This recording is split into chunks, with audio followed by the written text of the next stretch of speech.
And glad that the investigation has concluded, but I also know how important it is to make sure everybody understands that I would certainly not do that again. That is something that at the time, as even Director Comey said, seemed like a convenience, but it was the wrong choice.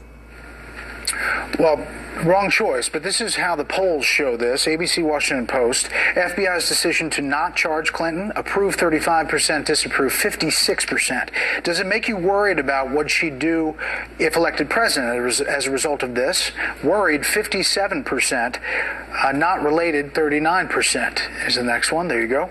And outcome of this issue changed the likelihood of supporting Clinton.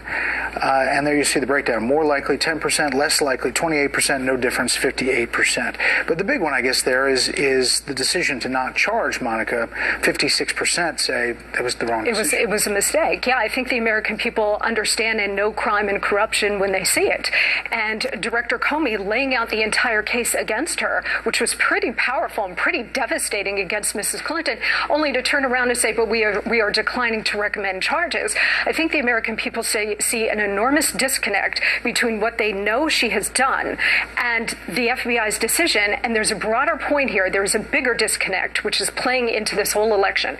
And it's actually sweeping the Western world, which is this fundamental disconnect between the global elites, and here in the U.S., I mean the bipartisan ruling class, and everybody else. And what they're saying, which is something that the Clintons have ridden on for a very long time, is that they are somehow above the rules. They're too good for the rule of law, and this decision simply reinforces that. Right. Now, the politics of this, I mean, she's obviously going to be tried in the court of public opinion, Jason, but, Democrats will tell you, when is the investigation over?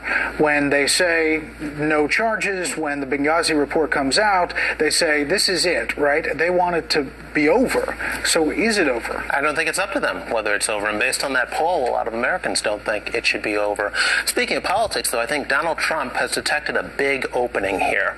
Playing off this poll, he's giving speeches about how he's the law and order candidate, which I think speaks not only to this issue, but also to the shootings in Dallas and so forth.